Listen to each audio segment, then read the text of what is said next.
In the summer of 2026, Ubisoft closed its books on the worst fiscal year in its 40-year history.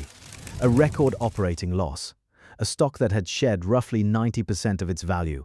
Since 2018, 5 waves of layoffs, a strike, and a deal that valued a single subsidiary of the company higher than the entire parent company itself was worth on the stock market.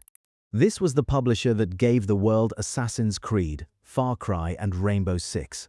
A company that once stood alongside EA and Activision as one of the 3 pillars of Western AAA gaming.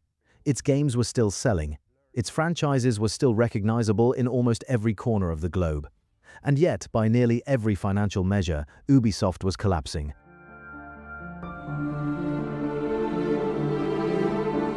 The story began in 1986 in a small farming town in Brittany, in the northwest of France. The Guillemot family had built their business on agricultural supplies, but the industry was shrinking, and 5 brothers, Claude, Michel, Yves, Gerard, and Christian, went looking for something else to build. And they found it in an unlikely place: the home computer software boom sweeping across Europe. Ubisoft, as it was first known, started as a distributor, not a developer. The brothers struck deals to bring games from companies like Electronic Arts and Sierra into the French market. It was Yves Guillemot who took the lead as chief executive, and by the early 1990s, the company had expanded beyond distribution and into publishing its own titles, opening offices in Germany, the UK, and the United States. The first real hit came in 1995 with Rayman, a limbless, colorful platformer that gave Ubisoft its first taste of an original, internally developed success. It was followed by a string of strategic moves that would define the company for the next 2 decades. In 1996, Ubisoft listed on the Paris Stock Exchange, using the proceeds to fund new studios in Shanghai and, a year later, in Montreal, a decision that, thanks to local subsidies and a deep talent pool, would eventually make Montreal one of the largest game development hubs on the planet.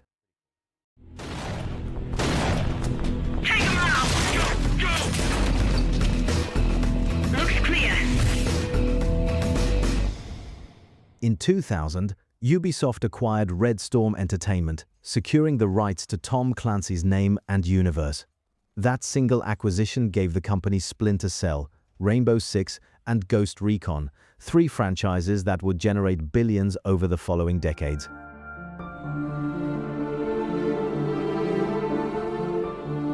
Three years later, the company rebranded from Ubisoft to Ubisoft and released Prince of Persia: The Sands of Time, a critical and commercial success that re-established the company as one of Europe's most important publishers. By the mid-2000s, Ubisoft had transformed itself.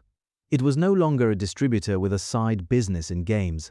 It was a global developer with studios on 4 continents, and it was about to release the game that would define it for a generation.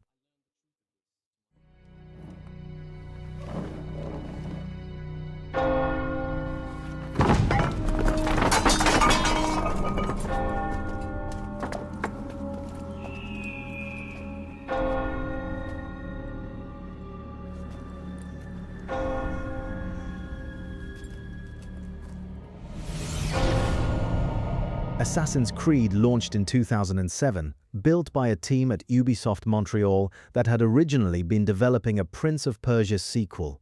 The parkour-driven movement, the historical settings, the conspiracy running underneath centuries of recorded history, it was different from anything else on the market, and it sold. The original game moved over 10 million units, becoming Ubisoft's first true blockbuster franchise, and more importantly, proof that the open-world formula the company had been refining for years could carry an entire business.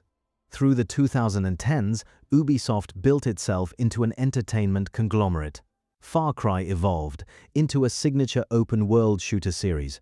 Watch Dogs positioned the company at the forefront of the hacking thriller genre.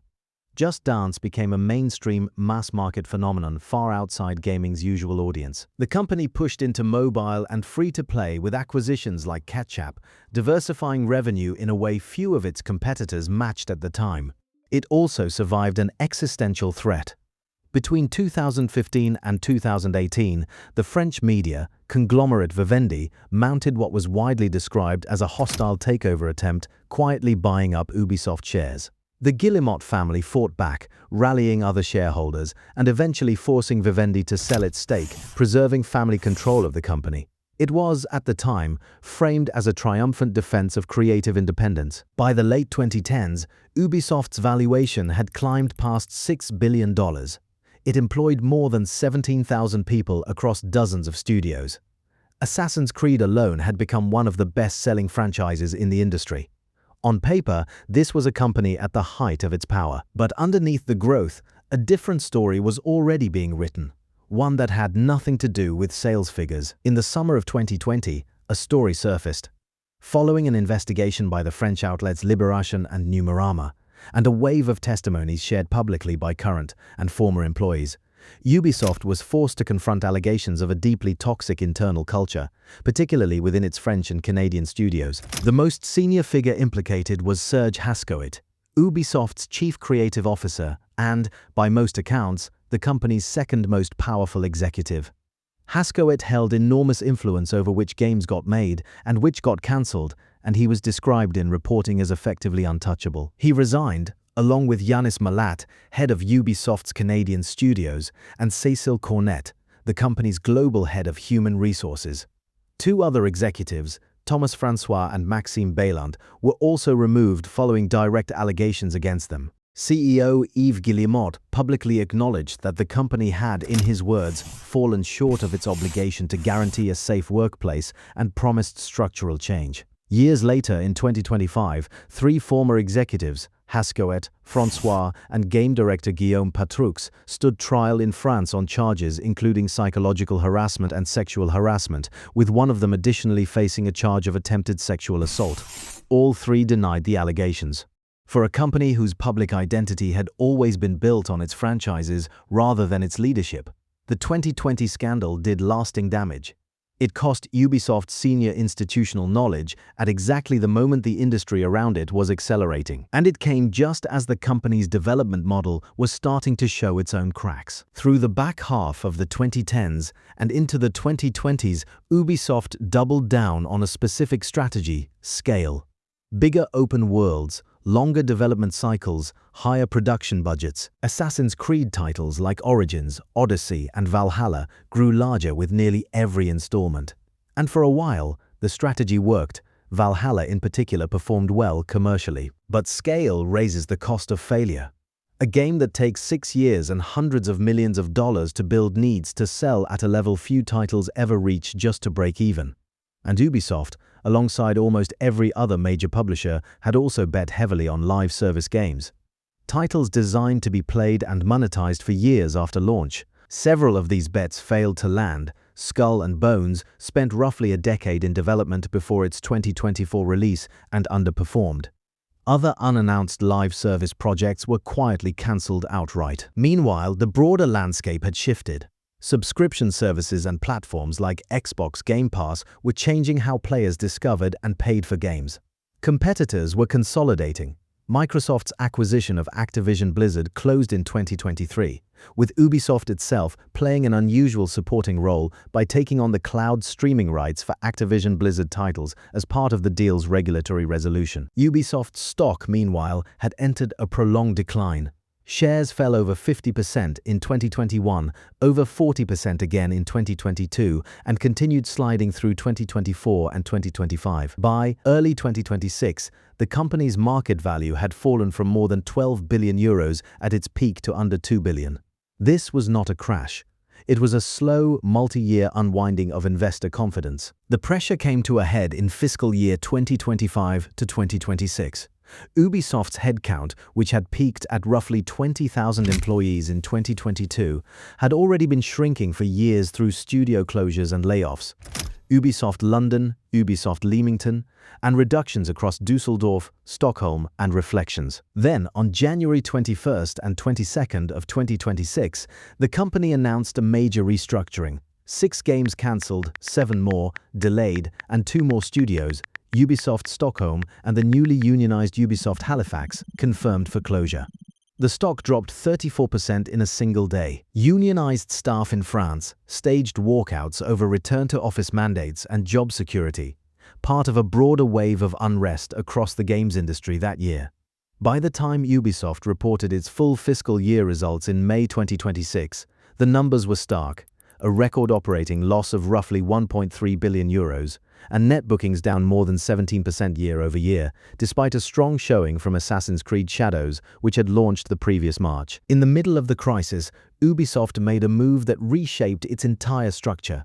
In March 2025, it announced that the Chinese technology conglomerate Tencent would invest over €1 billion for a minority stake in a brand new subsidiary, later named Vantage Studios, built specifically to house Assassin's Creed, Far Cry, and Rainbow Six. The deal, which closed in November 2025, valued Vantage Studios at roughly €3.8 to €4 billion. That number was striking for one simple reason: it meant the market was valuing 3 of Ubisoft's franchises, packaged into a subsidiary, at a higher price than it was valuing the entire parent company that still owned the majority of them. The Guillemot family retained control of Ubisoft itself, holding roughly 14% of shares and the influence that came with founding family status. But the company they controlled in 2026 looked nothing like the one that had dominated headlines a decade earlier. By the middle of 2026, Ubisoft had not collapsed. Its games were still being played by tens of millions of people. Rainbow Six Siege still commanded a monthly audience in the tens of millions. Assassin's Creed Shadows had passed 5 million players within months of release.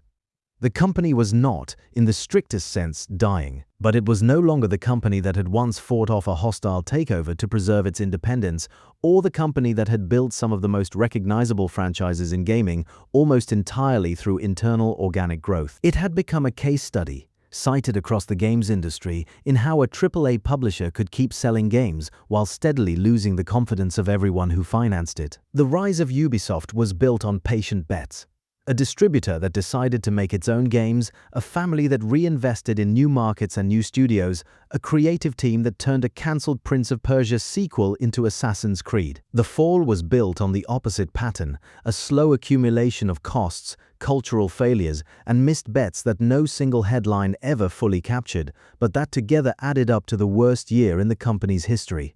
Whether Vantage Studios and the Tencent partnership represent a genuine turning point, or simply a new structure wrapped around the same underlying problems, is a question Ubisoft's next few years will have to answer.